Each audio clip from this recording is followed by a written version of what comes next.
Boss, magandang umaga. Kumusta?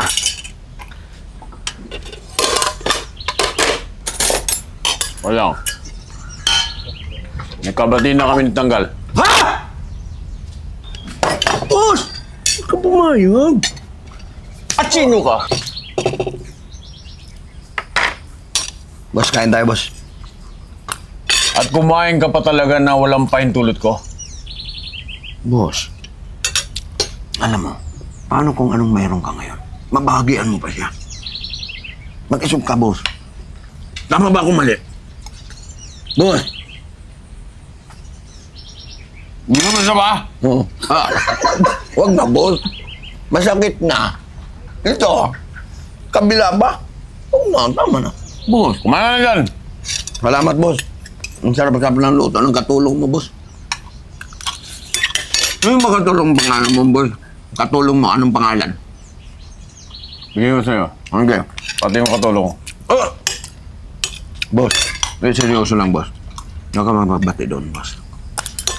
Ano kaya ang pwede kong gawin para mabago ng mga to? At madala ko kay Bishop para mapangaralan. Gutom ka pala. Wala naman masyado. Kaya ako kaya na dyan. Okay, boss. Salamat, boss, ha. Sa kabila ng tayo ay nagiging makasalanan, napakabuti ng Diyos at binigyan niya tayo ng patuloy na pagkakataon. Katulad nila. At ako'y nagpapasalamat kay Don Lamon sapagkat nakakay niya at na-invite ngayon ang kanyang makasama. Alam niyo ba kung ano ang kanilang naging buhay? Minsan, sila ay naabutan kung di lang nag-aaway, talaga nagbugbugan. At kung sakaling hindi ako dumating sa oras na yon, baka nga nagpatayan na sila. Pero napakabuti ng Diyos sapagkat hinipo sila ng Panginoon.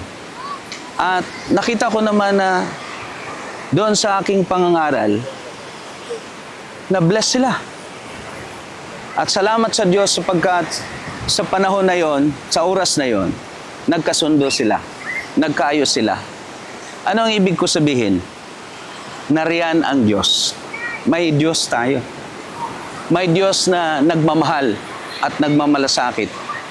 Yung buhay natin na makasalanan, katulad ng buhay nila, at sakali man, hindi naman ako mamamatay tao, hindi naman ako chismosa, hindi naman ako sugarol. Pareho lang kasalanan yan eh.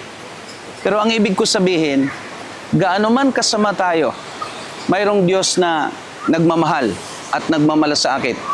Binago ng Diyos ang buhay nila. Gaano man sila kasama.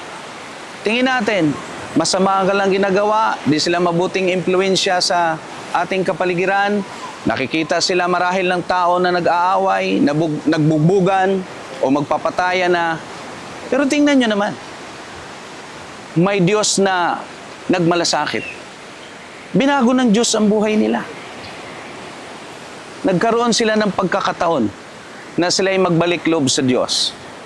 At wala din pagkakaiba sa marami pang nakabilanggo na may nangangaral sa loob ng kulungan. At nang sila ngayon nakalaya na, naging maayos ang pamilya at nabago ang buhay at nagsimula muli sa buhay. Sa inyo, tayong lahat, ganun din.